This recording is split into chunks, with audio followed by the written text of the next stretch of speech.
आचार्य मंडलेश्वर संत कमल किशोर जी महाराज दिव्य शक्ति अखाड़ा सारंग आज उनसे भेंट कर रहे हैं और सनातन धर्म के प्रचारक महंत जी से आज आपकी मुलाकात होने जा रही है। उनसे कुछ विशेष टिप्पणी हम धर्म के बारे में जानना चाहेंगे। महंत जी, सबसे तो बहुत बहुत धन्यवाद, आपने अपने अंत हम बात रखने का अवसर दिया है। देखिए, धर्म तो एक ही है और वो है सनातन धर्म। अब कई धर्म बन गए लेकिन वो धर्म है नहीं, जैसे मुस्लिम धर्म, ईसाई धर्म, सिख धर्म, लेकिन ये धर्म नहीं, ये सारे संप्रदाय हैं। संप्रदाय कैसे? अब जैसे पहले एक सनातन धर्म यानी हिंदू धर्म था। अपने घर का बड़ा बेटा मुगलों के अत्याचार से बचाने के लिए उसको सिख सजा दिया जाता था, यानी सिंह बना दिया जाता था। धीरे धीरे धीरे धीरे ये बात आगे बढ़ती गई। 7वीं पीढ़ी पे जाके या 6ठी 7वीं पीढ़ी पे जाके जो आज चल रही है, इनको भड़का दिया किसने? अंग्रेजों ने, मुसलमानों ने, कांग्रेस की सरकारों ने भड़का दिया कि नहीं, तुम्हारा ये धर्म है, सिख धर्म अलग एक धर्म है, जबकि सिख धर्म कोई अलग धर्म नहीं है। नाखून से कभी मांस अलग हो सकता है? नहीं हो सकता है। ये मैंने कपड़े पहने हुए हैं, कपड़े के कुछ ऐसे हैं, कुछ धागे ऐसे हैं। अगर इस तरह के धागे जो ऐसे वाले हैं आड़े, इनको मैं अलग कर दूं, तिरछे धागों को छोड़ दूं, ये कपड़ा ही नहीं रह जाता। सही बात। तो सीधी सी बात ये है कि धर्म एक है, सनातन धर्म है। और मैं आपको बता दूं कि जितनी भी पुस्तकें हैं, चाहे वो श्री गुरु ग्रंथ साहब है, चाहे वो इस लिखी हुई किताबें गुरु गोविंद सिंह जी की हैं, 100 साखी है, बचित्र नाटक है, सारी की सारी में क्या कहा गुरु गोविंद जी क्या है कि मैं कालिका को और महाकाल को आराधा। महाकाल कालिका आराधी, यानी महाकाल कौन? भगवान शिव। और कालिका कौन? माता दुर्गा। माता दुर्गा की वो पूजा करते हैं। तो इसका मतलब यह है कि सनातन धर्म तो एक ही हुआ, लेकिन हमारे बीच में जो लकीरें डाल दी हैं ऐसे लोगों ने, चाहे वो मुगलों ने डाली हैं, चाहे वो अंग्रेजों ने डाली हैं, या पिछली सरकारों ने डाली हैं, इन लकीरों को मिटाए बिना हम आगे नहीं बढ़ सकते, हम टूट जाएंगे। अच्छा महंत जी, आज हमारे बीच में एक मैसेज आ रहा है बार बार, आपने भी शायद सुना होगा। मध्य प्रदेश से एक नव युवा सनातन धर्म के प्रचारक वीरेंद्र कुमार शास्त्री जी के बारे में आपने सुना होगा। सनातन धर्म की बात करते हैं, हिंदू राष्ट्र की बात करते हैं, वे कहां तक सही हैं? 100% सही है। अरे, हिंदू राष्ट्र की बात करना या हिंदू धर्म की बात करना कोई गलत बात तो है ही नहीं। अब आप देखें, आप कहेंगे पाकिस्तान अलग देश है, या बांग्लादेश अलग देश है, या म्यांमार अलग देश है। मैं कोई अलग देश ही नहीं है। ये भारत के टूटे हुए हिस्से हैं, अखंड भारतवर्ष के ये हिस्से हैं। ईरान, इराक, अफगानिस्तान, ये सारे के सारे भी अखंड भारतवर्ष के टूटे हुए हिस्से हैं। ये तो भारत है ही, ये तो भारत है ही। और अगर अखंड भारतवर्ष की बात बागेश्वर धाम के धीरेन्द्र शास्त्री जी महाराज करते हैं, तो मैं सोचता हूं कोई गलत बात नहीं करते। मैं भी वही बात कहता हूं, वो जरा सामने आ गए हैं और हम वैसे कहते हैं। नहीं महंत जी, मैं इसलिए पूछ रहा हूं क्योंकि जो है ना, कुछ मुस्लिम धर्म गुरुओं के साथ साथ में मैं देख रहा हूं कुछ वो हमारे धर्म प्रचारी उनके विरोध में खड़े हैं। इस पर कुछ विशेष टिप्पणी करना चाहिए। जो मेरे खड़े हैं वो छदम, झूठे, नक्षत्र सूची, बिल्कुल ही वो असल में हिंदू हैं ही नहीं, ना ही वो सनातन धर्म को मानने वाले हैं। ये लोग मौके का फायदा उठाने वाले चापलूस लोग हैं, चमचे लोग हैं। ये वास्तव में इनका धर्म से कोई लेना देना है ही नहीं, ना इन्हें धर्म के बारे में कुछ पता है। और अगर कोई ऐसा है सामने आए तो उसका हमारे साथ शास्त्रार्थ करवा दीजिए ना, हम सामने हमने बैठ के बात कर लेंगे। हाँ भाई बता। मुस्लिम की बात आपने थोड़ी सी छेड़ी है, मैं आपको उसके बारे में बता दूं कि जो अल्लाह शब्द है वो अल ईल्य संस्कृत का शब्द है। अल मैंने विशेष रूप से, ईल्य मैंने पूजनीय, विशेष रूप पूजनीय उसका शब्द है अल्लाह। मैं नहीं कहूं इन कुरान में, कुरान बोला है बोला तो दिन है दिल्ली से, वो उन्होंने जो किया है उसमें ये बातें उन्होंने लिखी है, तो मैं अभी आपको किताब भी दिखा सकता हूँ। हाँ, वो तो जो है ना अभी एक उन्होंने महासभा भी करी थी, उसमें उन्होंने पता नहीं कहां से चीजें उठा के बोल दिया कि अल्लाह और तुम्हारा ओम एक है, हमारे जो आदम हुए और तुम्हारे जो पहले पुरुष हुए में एक ही थे। और इस पर बड़ा विरोध भी हुआ, हिंदू धर्म के धर्म प्रचारकों ने, धर्म गुरुओं ने बड़ा विरोध करा। इस पर कुछ कहेंगे आप? विरोध करने वाली कोई बात ही नहीं है। मुस्लिम धर्म जो निकला है वो कहां से निकला है? पहले मुस्लिम धर्म का अगर बेस देखा जाए, आधार देखा जाए, तो इनके पूजने वाले पहले शुरुआत में मूर्ति पूजा को तोड़ना या मूर्तियों को तोड़ना तो बाद में शुरू हुआ ना। पहले तो ये भी मूर्ति पूजा की थे, भगवान शिव की पूजा करते थे। मुस्लिम धर्म कितने साल पुराना है? ज्यादा 1500 साल पुराना मान लीजिए। तो 1500 साल पुराना धर्म और सनातन जो चला आ रहा है, सदियों से चला आ रहा है, वो ज्यादा पुराना हुआ या 1500 साल पुराना हुआ? अब आप देखें सूरह अल फातिहा, कुरान शरीफ की, पवित्र कुरान शरीफ की पहली सूरह अल फातिहा में जो लिखा है, पहली फातिहा में, वो ये लिखा है जो हमारे गायत्री मंत्र में लिखा है, सेम डिट्टो। तो ये सारी चीज डिट्टो है। तो किताब कौन सी है? वेद है। वेद किया गया गायत्री, फिर क्या है? किताब बाद में पहली किताब कौन सी हुई? वेद हुई ना। तो ये किसके वंशज हुए? बेटा बाद में देगा या बेटा देगा? बाकी बेटा। सीधी सी बात है। तो सारे समझदार आदमी हैं, और अगर बहस करनी है, जिद करनी है, तो वो जिद तो ऐसी होगी कि एक गधे के और एक के बीच में बहस। गधे ने कहा घास नीली है, ने कहा नहीं भाई हरी है। बहस बढ़ गई, चलते हैं शेर के पास। शेर के पास फैसले के लिए पहुंचे। शेर ने कहा मामला कि गधा कह रहा नीली होती है, और हाथी ने कहा जी घास हरी होती है। बताइए घास नीली होती है?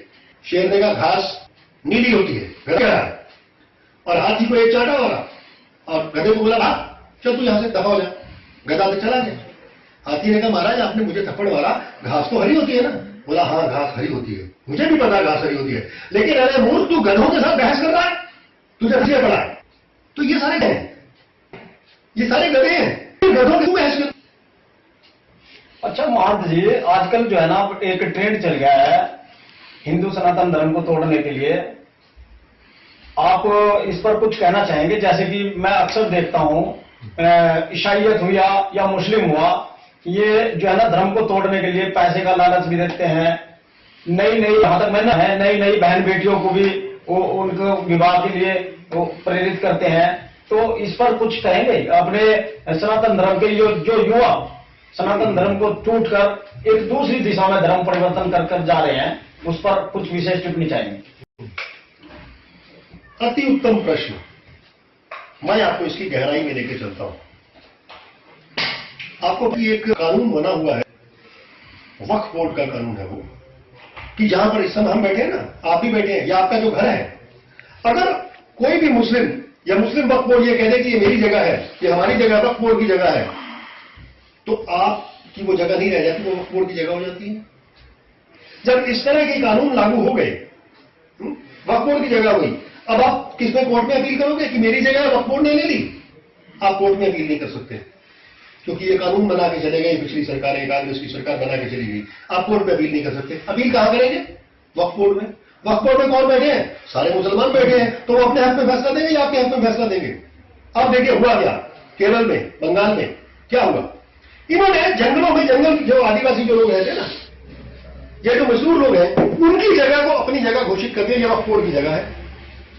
तुम यहां से घास नहीं काट सकते, तुम यहां से फल नहीं ले सकते, लकड़ी नहीं तोड़ सकते, तुम यहां रह भी नहीं सकते, निकलो यहां से बाहर। अब उनके यहां 100 किलोमीटर पे जाके या 50 60 किलोमीटर पे जाके तहसील का ऑफिस है, कहां बेचारे मुकदमा लड़े, क्या करें?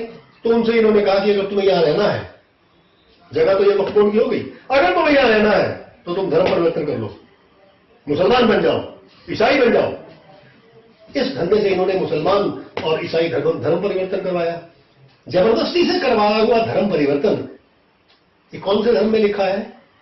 धर्म का मतलब होता है धारण करना, किसको? गुणों को धारण करना, ना कि इस तरह के अवगुणों को धारण। तो इसका मतलब यह है कि यह धर्म है ही नहीं, दोनों ही धर्म नहीं है जो इस तरह से जबरदस्ती किसी को करवाया जाए या लालच देके करवाया जाए। पैसा देके करवाया जाए कि हम तुम्हें पैसा देंगे। तो ये सारे जो लगे हुए हैं ना धर्म को तोड़ने के लिए, आप देखना ये नष्ट हो जाएंगे, बिल्कुल नष्ट होंगे। और इनका समय आ रहा है। ये 100 साखी मेरे हाथ में किताब है, इसमें श्री गुरु गोविंद सिंह जी ने साफ लिखा है ईसा मूसा सब जाएंगे। इसमें यहां तक लिखा है राज चलसी रंडीला फौजा चरण हरमंदर साहब, यानी गोल्डन टेम्पल यानी स्वर्ण मंदिर में जब फौजा चढ़ेगी राज चलसी रंडीला, उन्होंने इंदिरा गांधी को रंडी तक की संज्ञा दे रखी है। मैं नहीं कह रहा, ये किताबें कह रही है, कहे तो मैं आपको उसकी पन्ने खोल के दिखा दूं। धर्म का राजत्व होगा।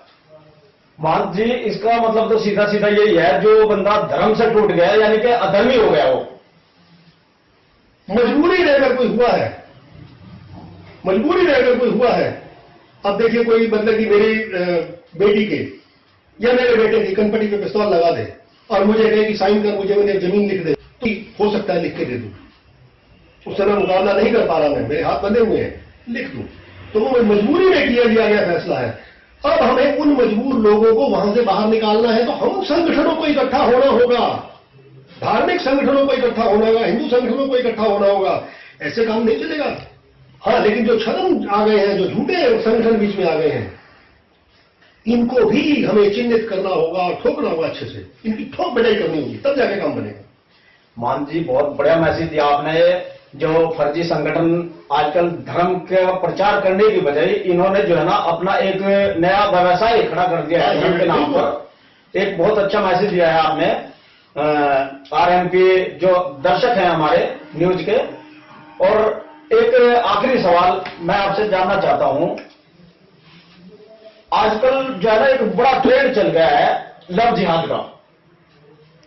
बहुत सी बहन बेटियां को मैं देखता हूं हिंदू बनकर हमारे जनेऊ पर कलावे करता लगा मुस्लिम हुआ लड़के और हिंदू की बहन बेटू बैसला पहले ट्रेन के जाल में तो फिर इस्लाम धर्म करवाते हैं। तो इस पर जो है हमारी जो युवक है उसको एक मैसेज देना चाहें। बिल्कुल देना चाहेंगे। तो हमें अपने सनों को, बहनों को ये बताना पड़ेगी हम क्या, और उसकी मैं जिम्मेदार हूं तो भगवा कपड़े वाले 4 करोड़ संतों को मानता हूं जो सही से अपना संदेश नहीं पहुंचा रहे जनता तक, पहुंचाना होगा मिलेश। और जहां तक लव जिहाद का सवाल है, मुस्लिम लड़के आते हैं तो आपने देखा होगा कि ऐसे ऐसे संगठन पैदा हो गए हैं युवाओं के, शिव आर्मी जैसे। यहां पर विजयकांत चौहान नाम का भी एक व्यक्ति है, कई मुस्लिमों की धुलाई किया उसने। होगी, अब जगह जगह धुलाई होगी, करनी सेना करेगी धुलाई, अब धुलाई करेगी इन ऐसे विधर्मियों की, जब इनकी धुलाई होगी, है ना। अब मैं आपको बताता हूं, क्योंकि डर, भय एक ऐसी चीज है जो आदमी को पीछे हटने पर मजबूर करती है। इनके अंदर में भय पैदा करना होगा। अगर कोई ऐसा कार्य होता है तो संगठन हो जाए, जाके धुलाई। Attack is the best form of defence.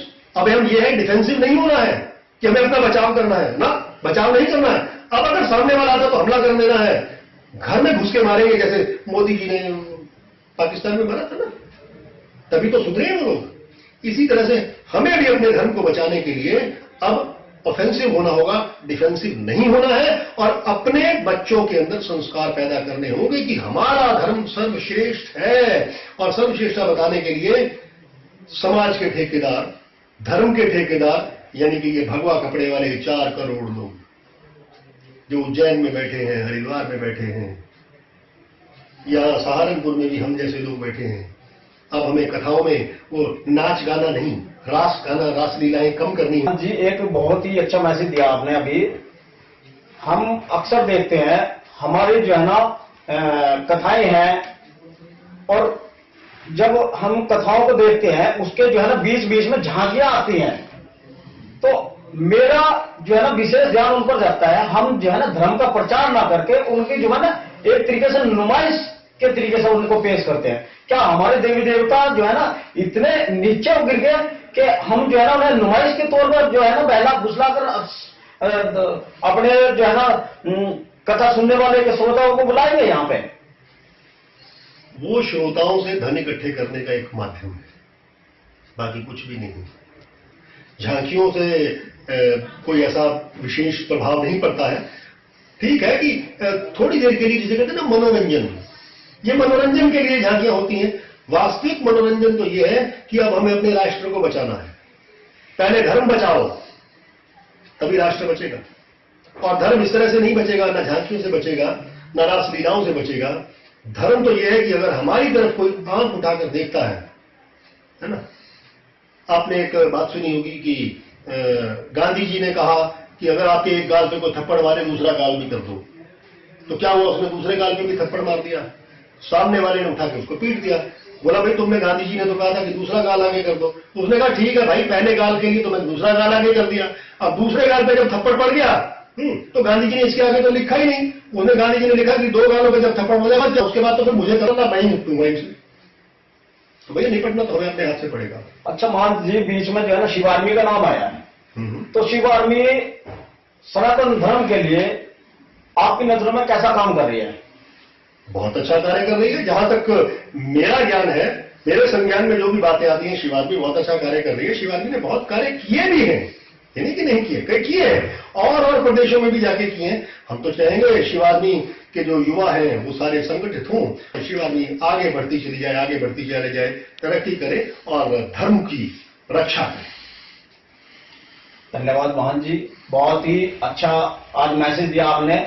और मैं ये चाहूंगा जो आने वाली पीढ़ी है, हमारी युवा बहन बेटियां, आपके मैसेज के द्वारा एक सीख लें कि जिस माँ बाप ने तुम्हें 18-20 साल तक पाला परोसा है, तुम्हारी परवरिश करी है, तुम उनके प्यार को भुलाकर एक अनजान आदमी के प्यार के जाल में पड़कर उन माँ बाप की परवरिश को भी गाली दे रहे हो और कहीं ना कहीं अपनी संस्कृति से खिलवाड़ कर रहे हो। तो बहुत ही अच्छा मैसेज दिया आपने, बहुत बहुत धन्यवाद आपका। धन्यवाद आपका भी, धन्यवाद आपका।